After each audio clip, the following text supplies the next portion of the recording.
Okay, welcome back. So, Geoffrey Chaucer, 1340 to 1400, and the writer of, the creator of the Canterbury Tales, one of the greatest poems ever written, and also Troilus and Cresside, but of course nothing surpasses the Canterbury Tales.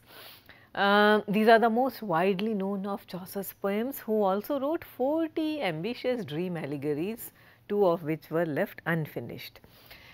His life was crowded with public business, ranging from soldiering in France and carrying out diplomatic missions in Italy to serving as a member of parliament from Kent, as controller of customs of the port of London, and as the clerks of the king's works, in charge of docks, walls, bridges, sewers, and the lower Thames.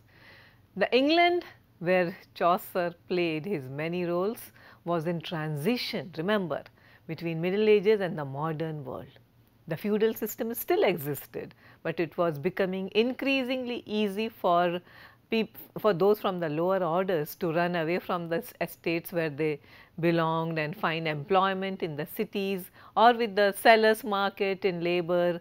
There was also something called Black Death, okay, when there was a big plague caused by the unhygienic conditions in London, too many wars and then plague, so the Black Death, and all these things caused a sort of change in the social structure of the country. People started at least aspiring for upward social mobility. So, Chaucer was writing during that period. The king of course still exerted tremendous power, but the rise of several cities and of large scale manufacturing and trade, all these had created a wealthy and influential aristocracy, nobility, a kind of middle class of merchants and artisans who also started participating in governing the country and also uh, having some kind of stakes in the great city of London. The royal court was not only a source of power and pageantry, the royal court, when you will do Elizabethan period, you will understand the pageantry that was that would exist during those periods. It was still the court was still, in spite of its power and proclivity towards pageantry, was still an arena for artistic and intellectual discussions. Okay, so all these things were happening when Chaucer was writing. Complex issues such as the 100 Years' War with France, and this particularly caused a sense of, or produced a sense of national consciousness, which was quite different from the early regional and personal loyalties that existed in England. It still existed, but things started changing. People started having a sense of national identity. Chaucer's father was one of the rising middle class, a wine merchant with some connections at court. Chaucer acquired a good deal of knowledge of bookkeeping, civil law, philosophy, astronomy, and learned to handle French, Italian and Latin competently. Coming to his literary production. Now, customarily we divide Chaucer's literary production into three periods: French period, Italian period and English period. English period is most important, 1386 to 1400. The Canterbury Tales belongs to the English period and is dominated by the contemporary English scene, but still owes a great deal to both French and Italian models. Chaucer began his literary career under the influence of a medieval French literature, which included satires, romances, fabulas and contemporary poets such as Deschamps, Menchon and Froissart. So, all these are the great French writers who were who had some kind of influence on Chaucer.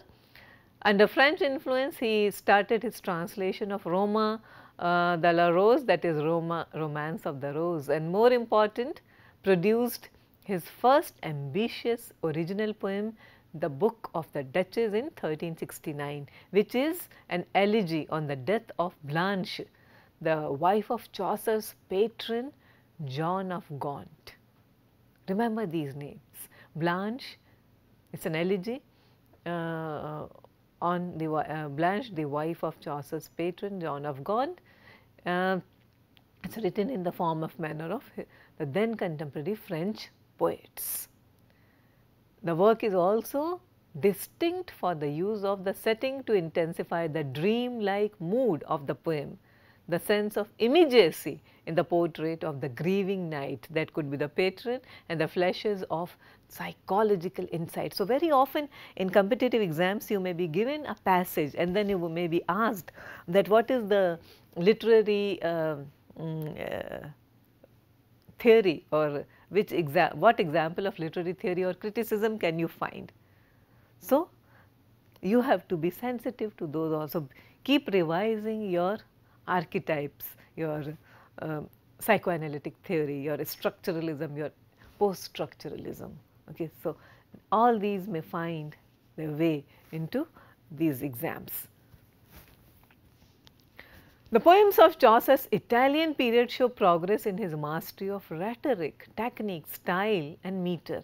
For example, the House of Fame, the Parliament of Fowls and the Legend of Good Women.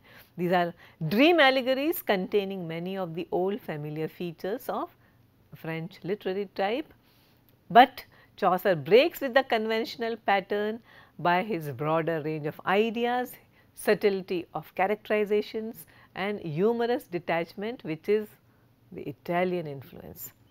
In the House of Fame, the poet is carried by an eagle to the House of Fame, where he is to hear important tidings of love. In the Parliament of Fowls, we learn how the birds assemble on Saint Valentine's Day to choose their mates, and the courtly and chivalrous eagles, and common sense duck and romantic dove. So, all these are animals, they are all representative of parliamentarians. So, these are exemplars of comic satire. In the Legend of Good Women, you find a remarkably fresh and original prologue telling how Chaucer came to write a set of accounts of women who were faithful in love even unto death. So, that is Chaucer for you. The great masterpiece of this period, the Italian period, is Troilus and Cressida. It is based on a narrative poem by Boccaccio and follows the conventions of courtly love. Courtly love is another literary device or a term that you should know. Coming to the Canterbury Tales. In the Canterbury Tales, we find immediately a kind of difference between the other periods and this period. The English influence may not be a literary one like the French and Italian, but is simply the influence of the breadth, scope and zest of Chaucer's own England and time. So, it is very much of its zeitgeist and milieu. The specific literary references are still French, how would they not be? But there is French, there is Italian, there is Latin, all these influences, but the setting is no longer in dream worlds or in ancient Troy. That's what he was doing. It is on the road between London and Canterbury. Into this setting, Chaucer would pour the whole wealth of his reading, his knowledge, his experience of men, women and his great humour. The Canterbury Tales is a group of stories, mostly in verse, written by Chaucer in the closing years of the 14th century. The frame tale is Chaucer's most comprehensive and absorbing tale. This is a kind of a frame tale, tale within tales, the product of his fullest genius. His prologue is the frame which establishes what the writer or what the poet is setting out to do. He meets some 29 or 30 people at the Tabard Inn and joins them to make a pilgrimage to the shrine of Thomas a Becket in Canterbury Cathedral. That is the plot. At the suggestion of the innkeeper, the host, who has made himself the master of ceremonies, each pilgrim agrees to tell 4 stories, 2 on the way to Canterbury, 2 on the way home. So, 4 stories. Each person tells you 4 stories. So, the host is to decide which is the best tale, and the travellers are to reward the winner with a banquet. So, Chaucer's scheme calls for 120 to 124 tales, but the plan was never carried out. Only 23 pilgrims have their turns, and all that survive are 20 complete tales. We have 2 incomplete also, the Squire's tale and the Cook's tale, and 2 which are deliberately left unfinished, most notably the Monk's tale. Okay?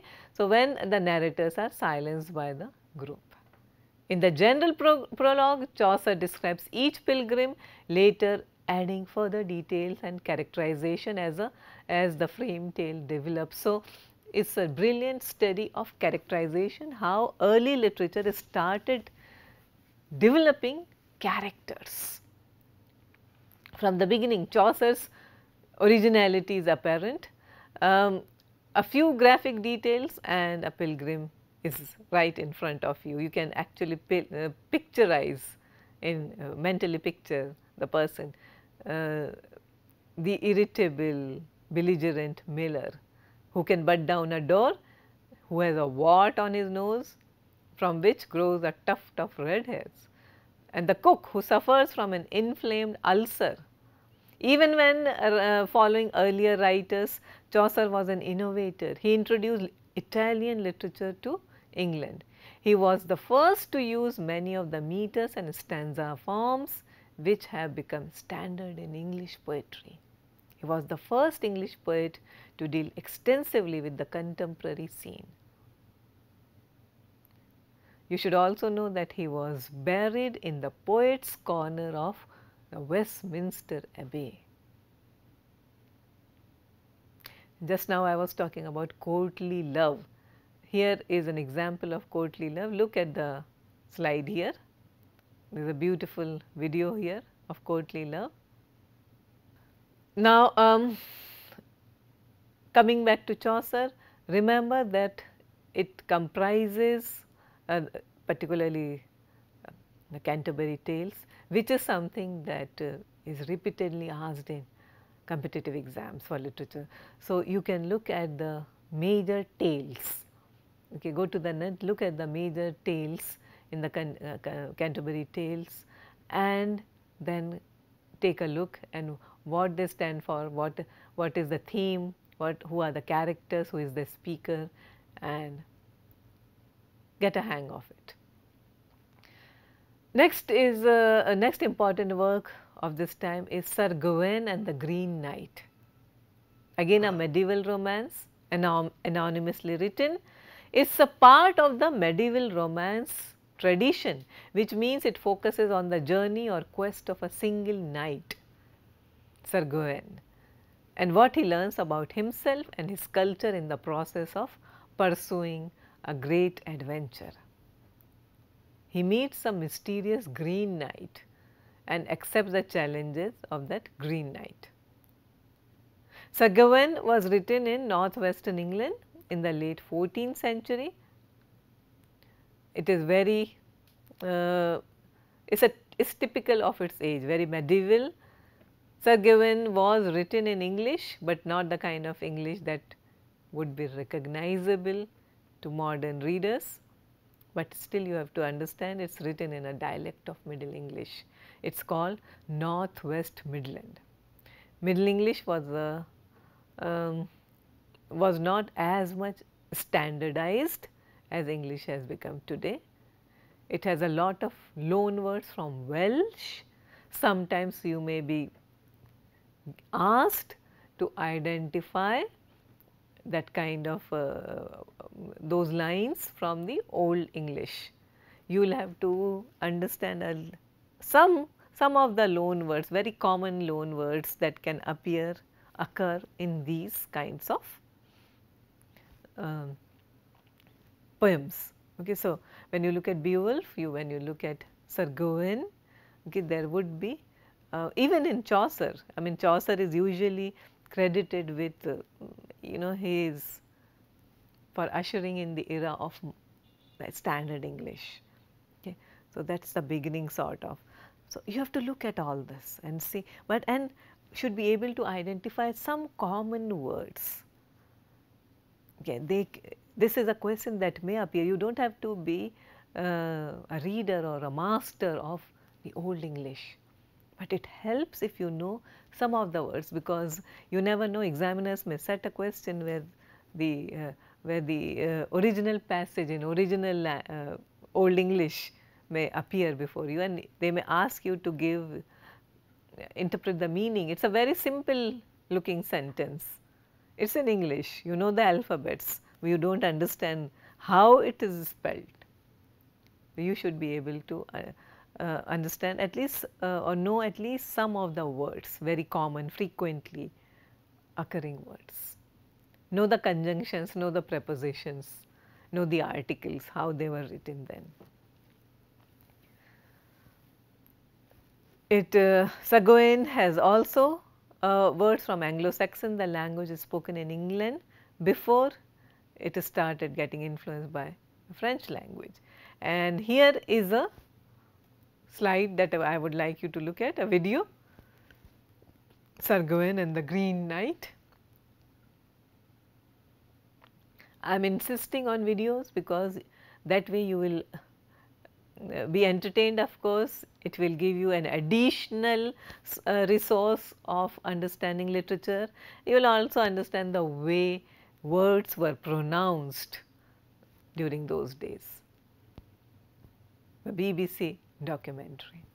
And before winding up today's lecture, I am going to I would like you to look at this also, how English has developed down the years. Look at the slide here.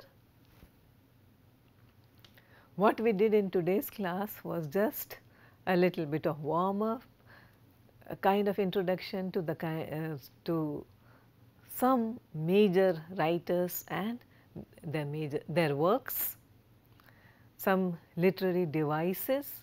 We also did some practice tests. We will be doing more of this in our subsequent classes. I suggest you start going through all these writers and their works.